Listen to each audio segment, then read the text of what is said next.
Daily Solutions Podcast.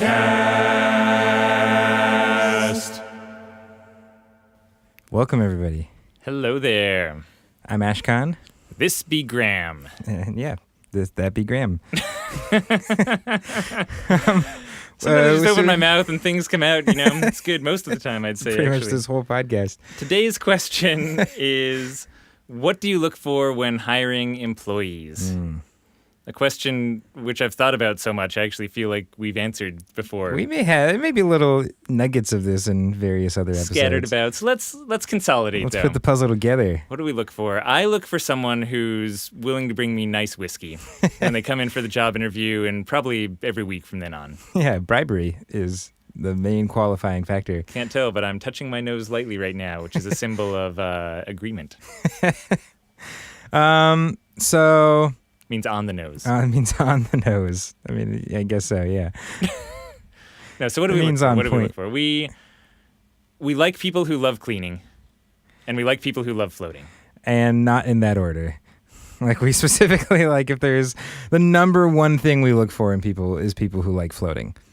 Like, that kind of...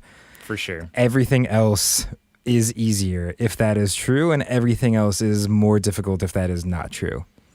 And what are they, I mean, honestly, like, what are you doing in a float center if you don't enjoy floating? Yeah. You know, like, people ask you, how often do you float? And it's like, oh, once when I first got hired here. It's a bunch of nonsense. It's a weird thing. It's such an industry of passion, and the customers who coming in, especially your members, often are so passionate about it, and it's changed their lives, and to not have that on the other side of the desk just feels strange. And it really, like, if someone is really passionate about floating, kind of everything else fits into place so much easier in terms of what else is required of them for their job.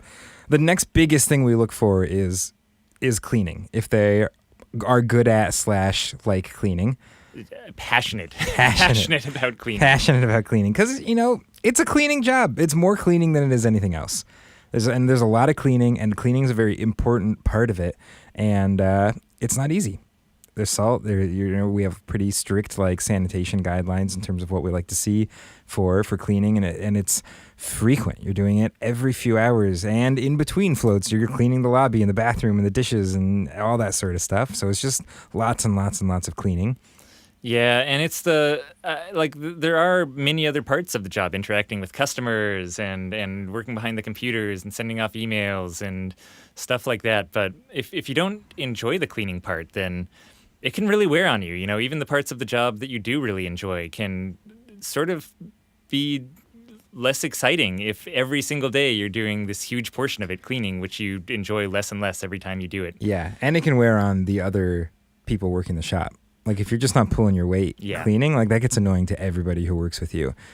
I guess what we found is, like, the more people like floating, the less the cleaning tends to feel like a burden.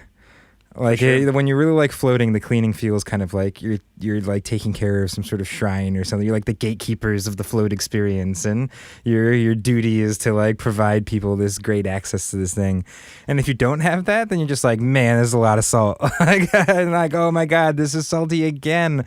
And I think it just wears you down. Like, unless it's you feel like it's towards a kind of greater purpose.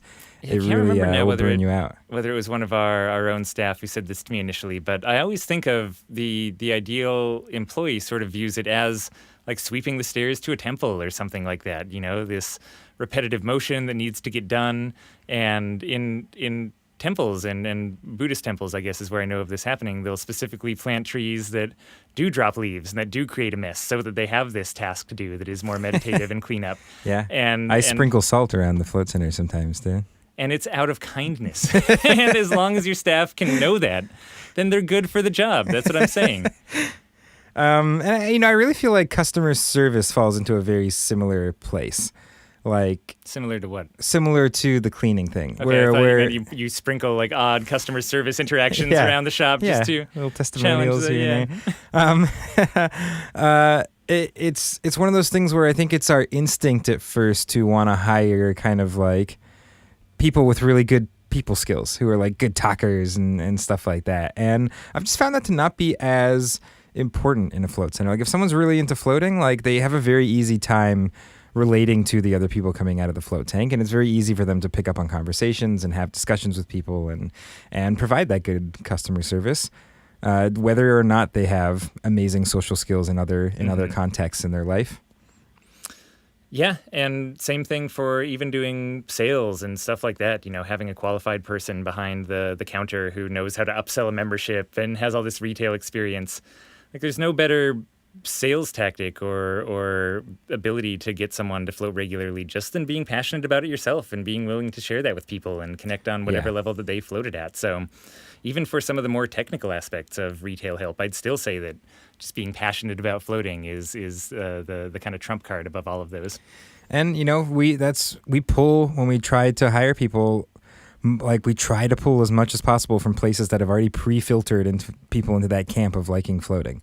So kind of Craigslist ads are generally our last resort. Like, we like to pull from our internship because those people are interning because they really care about floating and really enjoy it. We'll ask our current employees to refer people because they'll often have that same sort of perspective in mind. And we'll ask, like, our customers, you know. But, like, I mean, it's almost the difference between posting a help wanted ad on your window facing out of your business versus on, like, the desk inside of your business, right? That's a good like analogy. Where we don't want the people who are just wandering by. We want the people who are coming in. Yeah, and it's worked out well. I'd say the more that someone not only knows about floating and knows that they like it and has floated, you know, maybe a dozen or a couple dozen times before even applying, but the more that they've done that at our business and the more they've interacted with our staff and they really kind of understand the float on vibe, because our float center is going to be very different from your float center. And beyond that, every business has its own personality. So even more than floating, or in addition to floating, I should say, knowing they connect with what you're trying to do and with the general business that you have and even the other staff and the way that you run things, I think is really important too. So same thing. Yeah, like a sign on the front desk or just appealing to the people who've already liked your Facebook page. I thought the front desk thing was a great analogy. So way to knock it out of the park with that one. Yeah, that's why I got hired on, you know? It was my analogy skills. I thought you meant it was the sign on the front desk. Cool. And again, everything else is kind of secondary to those. Yeah. So as far as like the most important things that we look for in employees, that's them. Love of floating and love of taking care of the tanks and preparing a room for the next person coming in. Yeah, for sure. And if you have your own questions or if you want to apply for our float center, you can go to dailysolutions.com/podcast. Right. That's not the right URL. That's true. It's not even. You can go to dailysolutionspodcast.com, though. See what happens. Go to dailysolutionspodcast.com. It'll be fun. Yeah, you'll enjoy it. I've enjoyed it before. All right. Bye, everyone. Yeah, it's getting crazy now.